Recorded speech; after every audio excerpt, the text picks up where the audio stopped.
Welcome to the Emotional Balance Sheet, the go-to podcast for parents with multiple kids, especially those with twins, triplets, or more, who are navigating the maze of modern family life and personal finance. Whether you're overwhelmed by education or retirement planning, parenting dilemmas, career transitions, or trying to define your purpose and plan, we're here to guide you with empathy, encouragement, and expertise. Hosted by Paul Fenner, founder of Tama Capital, a certified financial planner and parent to 4 kids, including a set of triplets. Our podcast is your ally in the quest for financial peace of mind, proving that money matters, but family comes first. Subscribe now and join our community of empowered parents at tamacapital.com. This podcast is for informational purposes only and should not be relied upon for investment decisions. Clients of Tama may retain positions in the securities discussed in this podcast.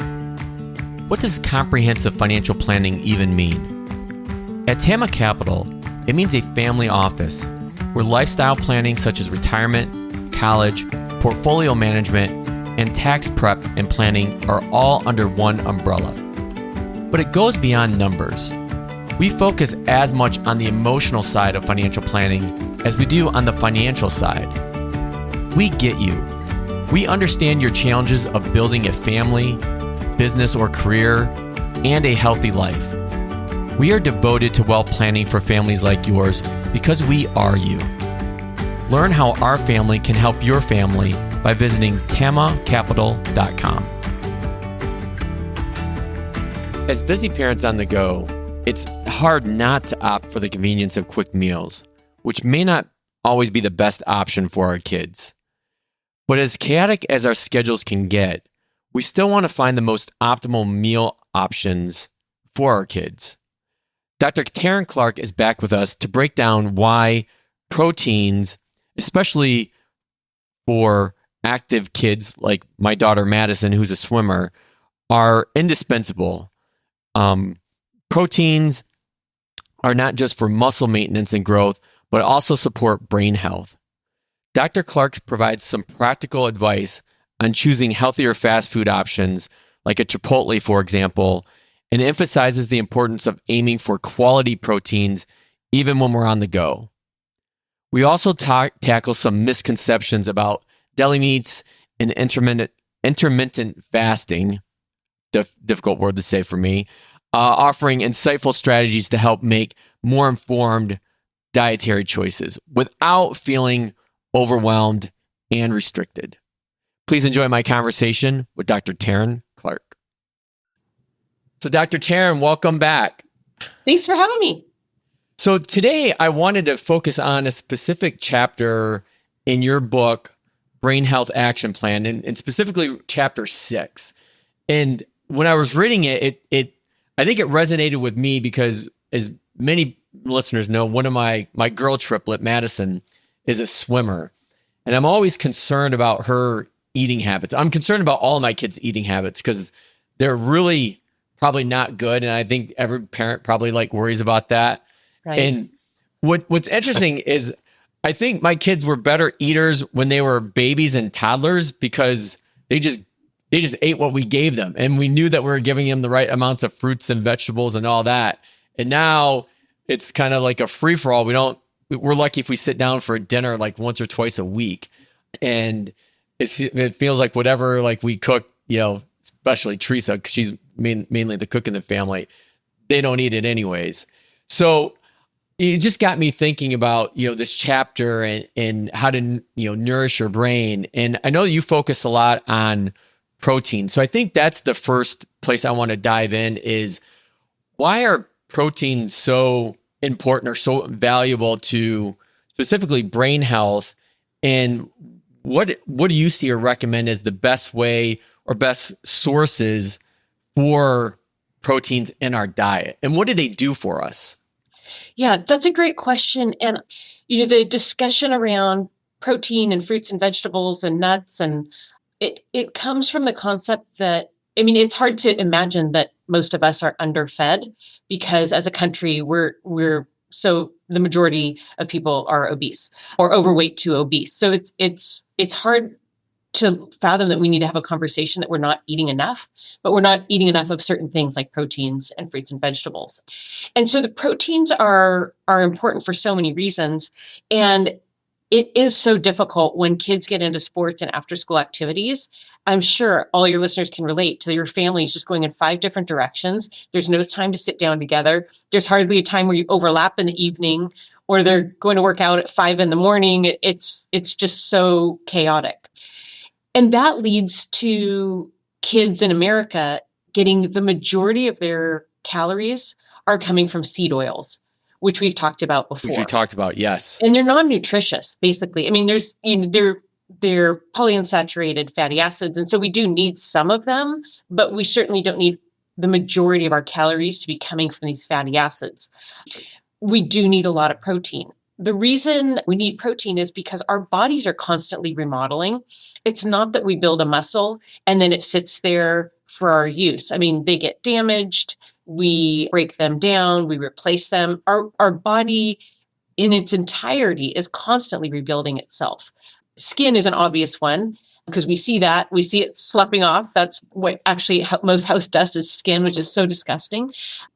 But our liver completely remodels, most of our organs completely remodel, and our muscles remodel. So they're constantly breaking down, rebuilding, breaking down, rebuilding. And so some of the protein that's broken down can be recycled, but some of it's damaged. And so it gets excreted.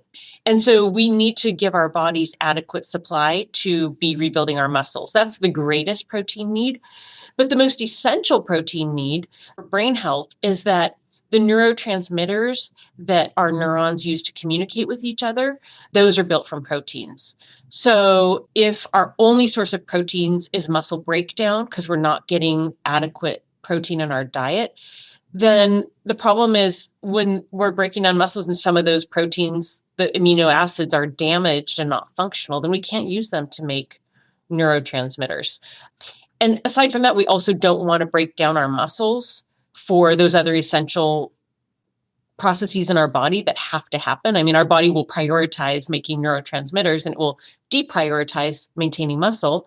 And as we age, that leads to something called sarcopenia, which is a lack of enough muscles to do the things we need to do. It's why we get frail and weak.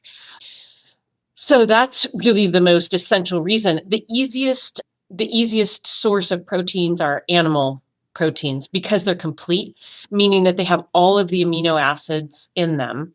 There are some amino acids we can make in our bodies, and there are some that are called essential that we can't make, so we have to ingest those.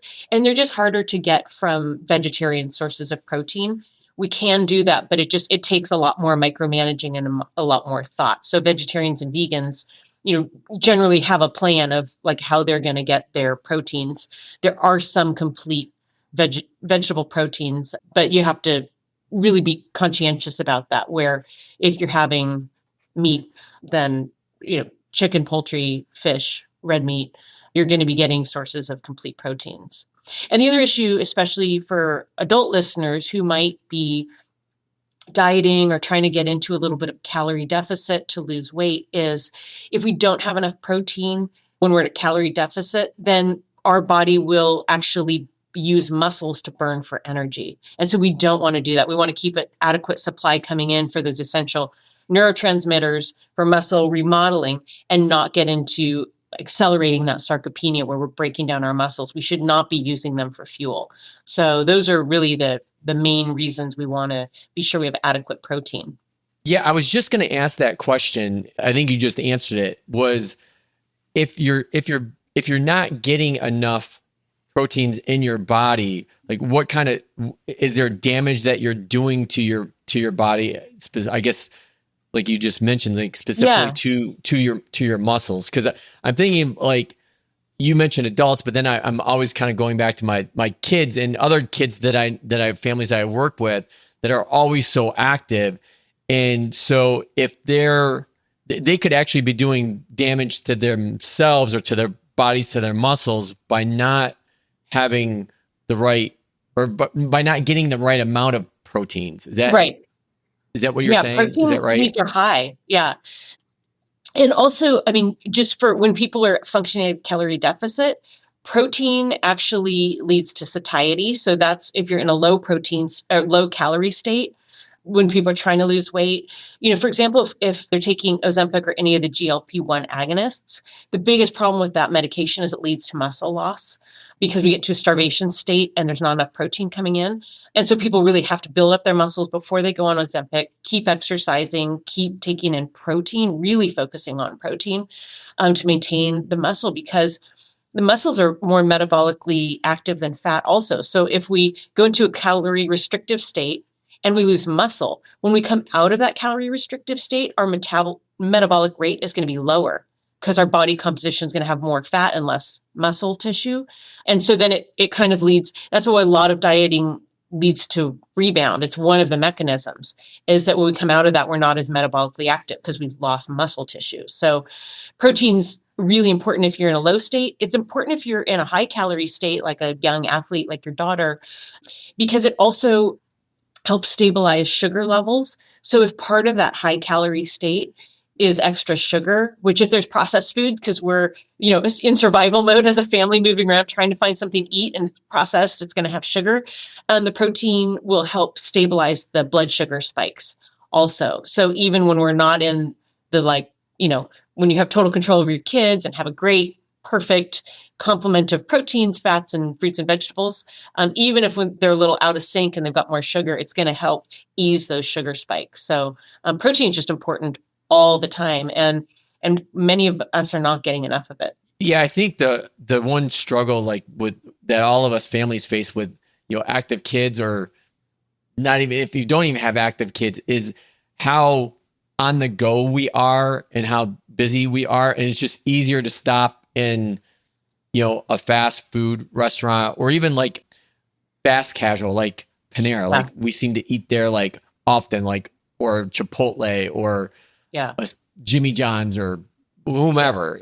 And it's just, it's easier to pick something up on the go like that. And so I'm wondering if even those kinds of proteins do they have good and bad with them?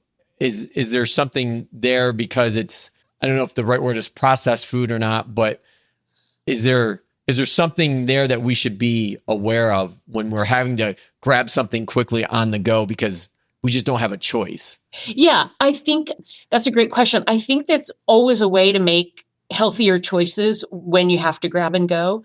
In terms of, having access to having kids have calories in their backpack, there's great choices for protein bars. If you are reading the labels ahead of time, you can find some great options, and having those always as a backup. So they're not ending up at the vending machine buying candy just because they need calories. I mean, kids are so active and they do need energy.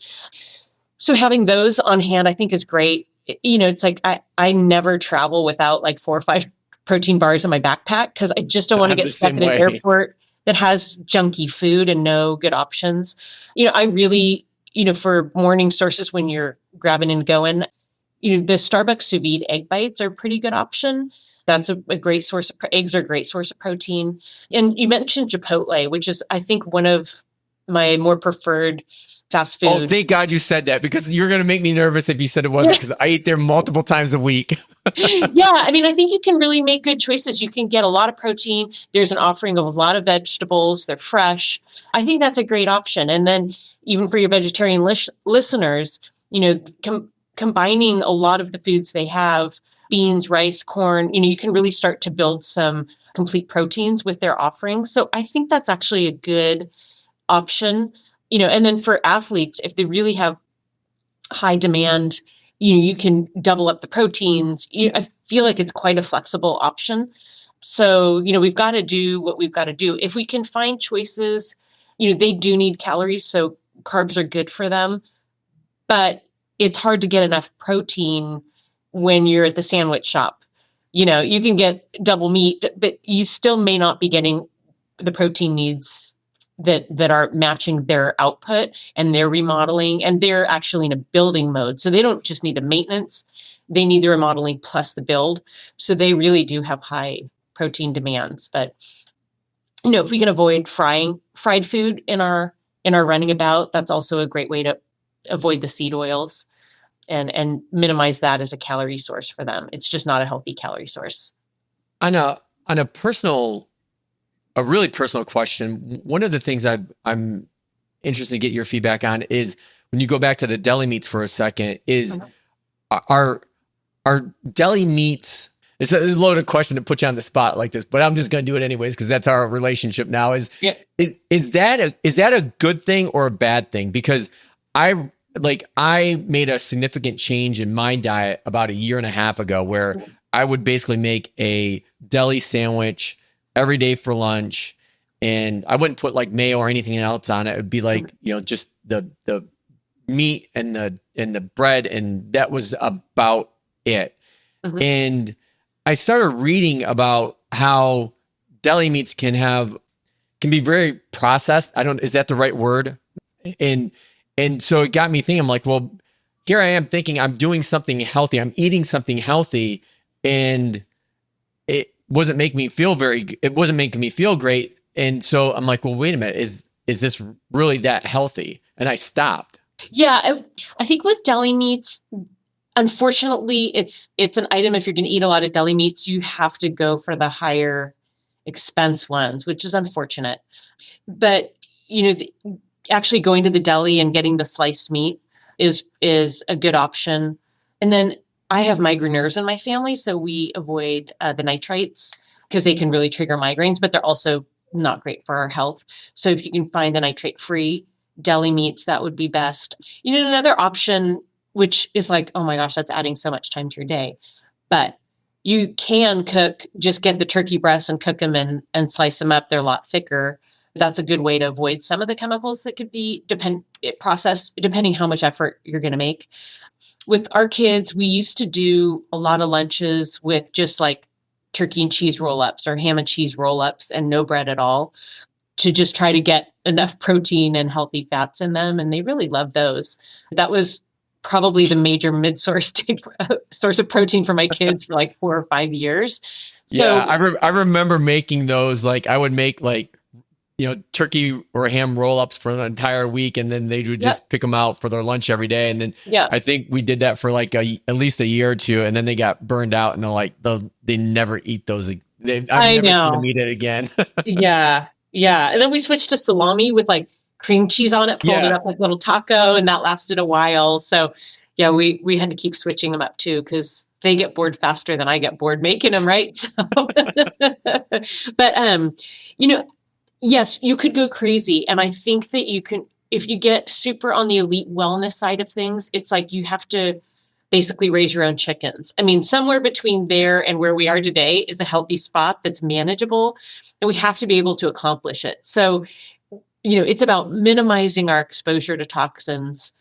Are we going to totally remove toxins from our lives? We are not, because we live in this modern world. So, where we can make healthier choices, where you can pick a Chipotle over perhaps McDonald's or, a Jack in the Box. I feel like, the more gluttonous I see the ads are, I think it's probably less healthy. And you don't really see that from Chipotle, right? You don't see like this overstuffed bowl of, it's relatively, you can really make healthy choices there. So just thinking about that and making conscientious decisions to be a little bit healthier.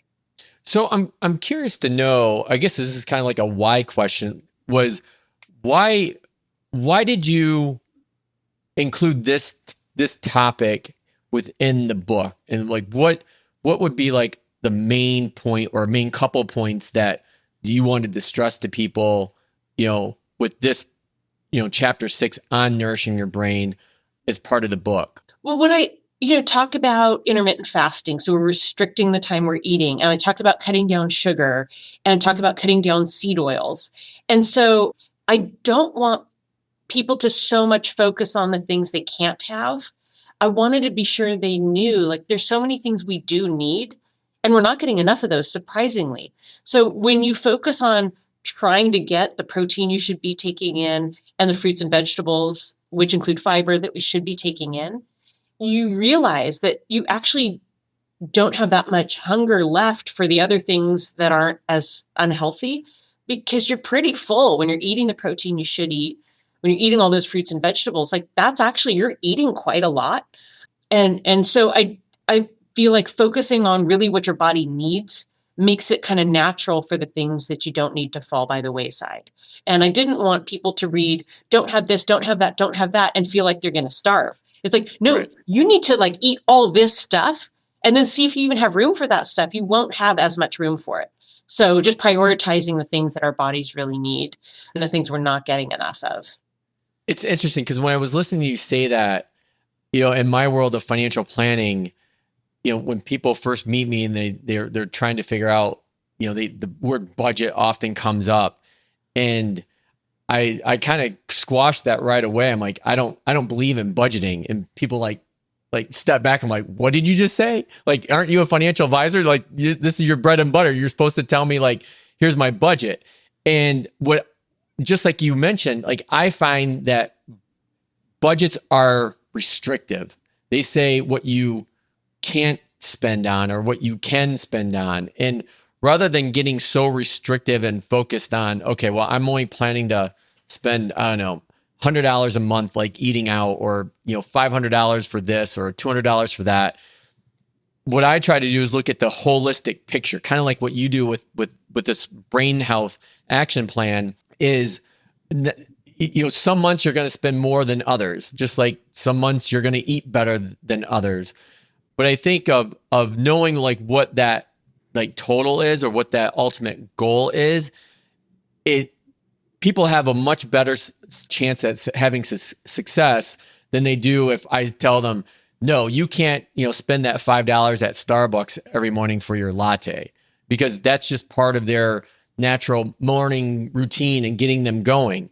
And you take that away, you kind of blow up their world. And I often tell people, focus on the bigger decisions in your life, like how much you're paying for your car or your house or a vacation or things like that. Like that $5 latte. And there's been lots of books or papers written on this. Like, it's not going to make you a millionaire taking that $5 out every day. It's just not. There's not enough compounding of numbers to make that happen. And so I think that was one of the things I really related to, like what you were saying or at least from my part on the financial planning side. Yeah. Yeah. And I think like if we're talking about fruits and vegetables and we're trying to get 5 servings, when you lay that out, you're like, okay, well, I need to have a serving with each meal. And I probably need to have a snack in the morning and a snack in the afternoon. And if you're planning ahead and taking snacks with you to work or something, you kind of realize like, well, I only have so many times I'm going to eat today. And I have these 5 things to get in there. So I'm probably at my mid-morning break not going to go eat cookies because I'm eating my blueberries that I brought, or, blueberries and nuts or whatever it is. You kind of don't have room in your day to eat as much of the, the garbagey stuff or the seed oil packed processed food. So focusing on the positive is always my goal anyway. So that's where it came from. Well, I think that's a really good point to wrap up this conversation on getting the right nourishment for your brain. And I think that's a really key point, is trying to keep it positive. So, well, Dr. Teryn, thank you very much for another great conversation, and we'll look forward to seeing you next month. Yeah, we'll see you next month. Thanks. As a parent who's always on the go with my kids, this episode was really important to share, I believe, because we always want to be doing what's best for our kids, especially when it comes to nutrition. I see firsthand my daughter Madison, when she's eating well, she's usually a much calmer, happier kid, and is competing much better, along with my other kids that are active as well in basketball and other different sports.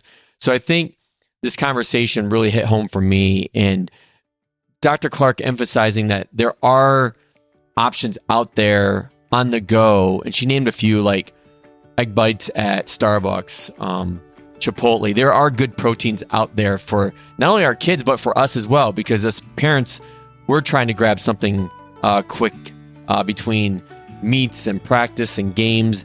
It's never ending. But I think the other point I want to emphasize is that it's not an all or nothing.